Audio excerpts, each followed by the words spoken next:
إن الحمد لله نحمده ونستعينه ونستغفره ونعوذ بالله من شرور أنفسنا ومن سيئات أعمالنا من يهده الله فلا مضل له ومن يضلل فلا هادي له أشهد أن لا إله إلا الله وحده لا شريك له وأشهد أن محمدًا عبده ورسوله وبعد.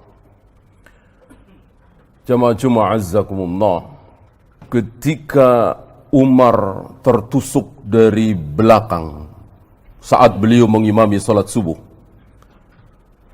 ditusuk oleh seorang majusi Abu Lu'lu'. Ketika beliau jatuh, apa yang pertama kali beliau tanyakan? Man qatalani, muslimun au kafirun? Siapa yang membunuh aku? Seorang muslim apa kafir? Ini menunjukkan bahwa Umar betul-betul dalam ilmunya. Umar ingin meyakinkan apakah di zaman beliau hidup sudah ada fitnah apa belum. Ketika yang membunuh beliau adalah seorang muslim, jelas ini fitnah luar biasa. Bagaimana ada seorang muslim membunuh manusia muslim terbaik, yaitu Umar bin Khattab, yang kata Nabi, jika ada Nabi lagi setelah aku, tentu yang paling pantas jadi Nabi adalah Umar. Ketika Umar melewati satu jalan dan di situ ada syaitan, jin kafir, maka jin akan mengambil jalan lain, takut berpapasan dengan Umar, dan seterusnya pujian-pujian Nabi kepada Umar. Ketika beliau hidup, walillahilham, belum ada fitnah. Dan tiga manusia, ketika tiga manusia ini masih hidup, fitnah belum muncul. Siapa dia? Rasulullah SAW, kemudian Abu Bakar, dan yang terakhir Umar.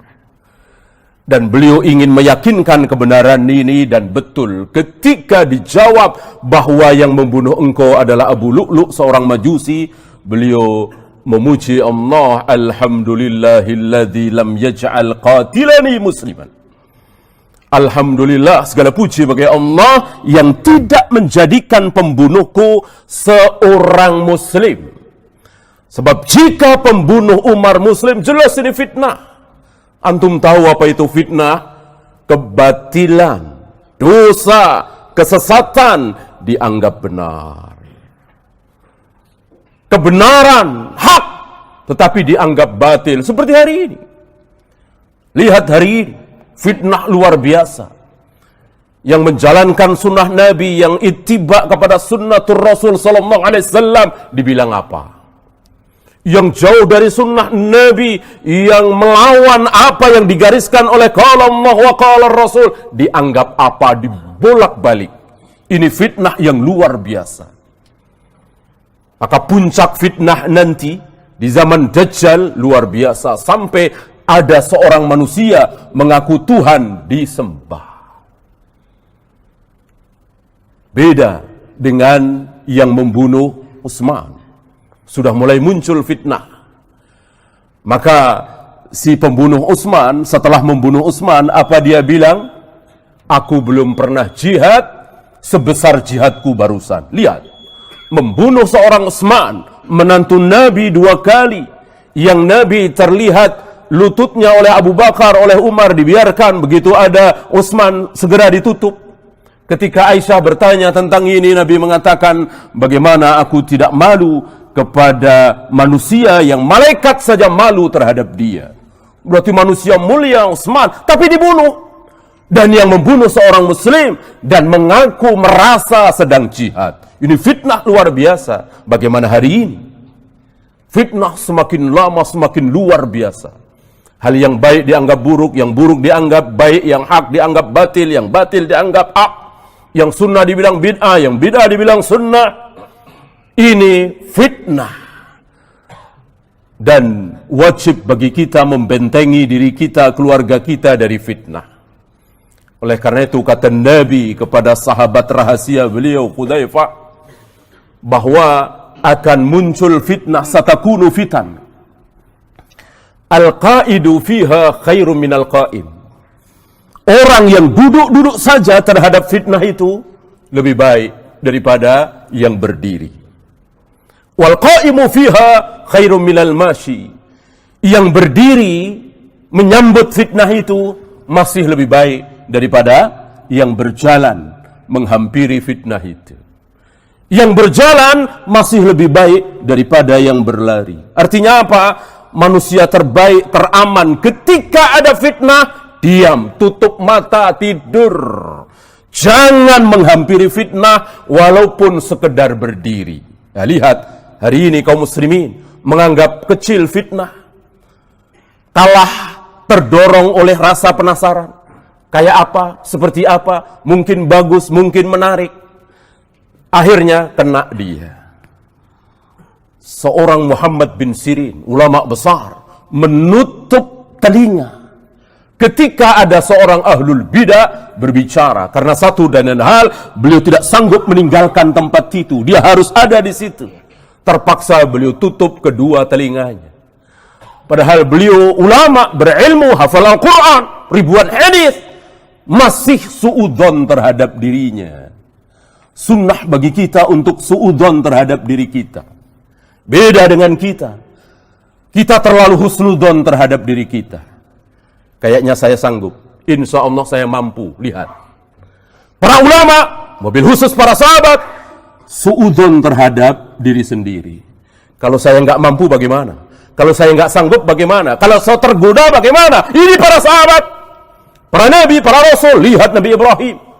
Wajudubni wa baniya anak budal asna. Jauhkan aku dan anak keturunanku dari menyembah berhala seorang Ibrahim alaihi salatu wassalam. Lihat Imam Ahmad. Ketika bertahun-tahun beliau kuat mempertahankan keyakinan bahwa Al-Quran adalah kalamullah. Al-Quran bukan makhluk, bertahun-tahun. Demi beliau tahu bahwa beliau sebentar lagi akan dihadapkan kepada Khalifah Al-Ma'mun, manusia nomor satu di dunia kaum muslimin, yang terkena syubhat ahlul kalam, falasifah, mu'tazilah. Beliau suudzon terhadap diri beliau sendiri. Iya, kalau saya mampu, selama ini saya mampu berhadapan dengan orang-orang, tapi ini khalifah, tentu mempunyai wibawa kebesaran.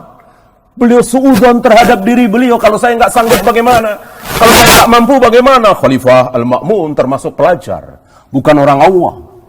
Ya, maka beliau memohon kepada Allah, ya Allah, jangan pertemukan aku dengan Khalifah Al-Ma'mun. Lihat, bandingkan dengan anak-anak muda kita yang baru belajar, yang baru mempelajari Al-Quran dan Sunnah. Dia ingin ketemu presiden, dia ingin ketemu gubernur, iqamatul hujjah, menegakkan hujjah, seolah dia lebih besar dari Imam Ahmad. Imam Ahmad suudzon terhadap diri beliau sendiri. Beliau tidak meyakinkan dirinya bahwa saya pasti bisa, saya pasti sanggup. Beda dengan kita. Akhirnya jatuh kita. Terkena subhat kita, pelan-pelan subhat masuk, dan akhirnya ketika sudah masuk, sulit untuk dibuang subhat itu. Maka jangan sampai ada subhat masuk ke kepala kita. Oleh karena itu, hati-hati mencari ilmu. Hati-hati duduk di majelis ilmu. Jangan sampai ada yang bid'ah, ada yang syirik, ada yang batil, kita anggap sebagai hak. Aqulu qawli hadha, astaghfirullah li wa lakum.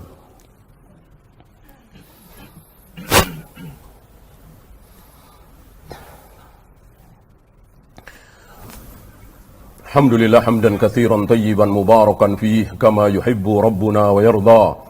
Asyhadu an la ilaha illallah wahdahu la syarika lah wa asyhadu anna Muhammadan abduhu wa rasuluhu wa ba'd. Ayuhal ikhwah, syubhat sifatnya adalah kuat. Sifat dari syubhat itu adalah kuat. Sebab kalau tidak kuat, bukan syubhat namanya. Tanpa dalil, tanpa hujah, tanpa argumen, orang ngomong, bukan syubhat. Ya, seperti kita ngobrol dengan seseorang, lalu orang itu tanpa hujah, tanpa argumen mengatakan Tuhan ada 3, Tuhan ada 10, enggak syubhat. Karena itu enggak kuat, enggak akan masuk ke diri kita. Beda ketika dia berkata pelan-pelan, sedikit demi sedikit, ya. Kuat, sifat syubhat itu kuat. Oleh karena itu orang yang berbicara, saudara-saudara, daging babi itu halal.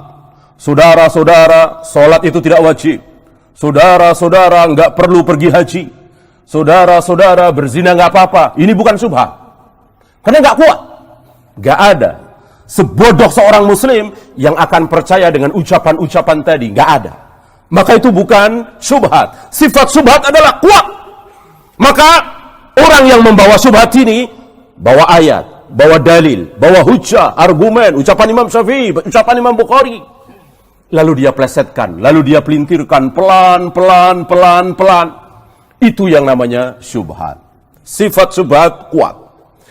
Bagaimana sifat hati yang menerima syubhat itu? Lemah. Sifat hati, hukum asal hati adalah lemah. Ambil contoh, Syekh Albani. Satu ketika beliau bersama beberapa murid beliau, Syekh Ali Hasan, Syekh Mansur Hasan Salman, dan Syekh Musa Nasr. Kisah ini diceritakan oleh muridnya, bukan oleh beliau. Duduk, entah di mana, yang jelas di Yordan, di sebuah masjid yang mungkin khatibnya tidak kenal siapa beliau. Selesai mendengarkan khutbah si khatib,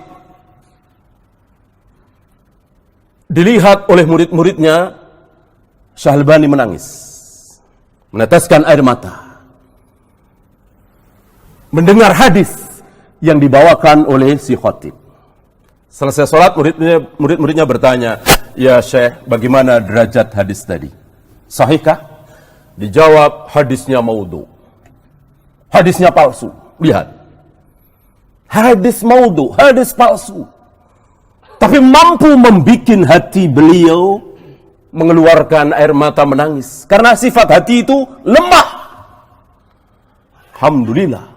Kelemahan hati beliau, kelembutan hati beliau ditopang oleh ilmu. Coba kalau bukan beliau, kita tentu nggak tahu hadis ini sahih apa tidak.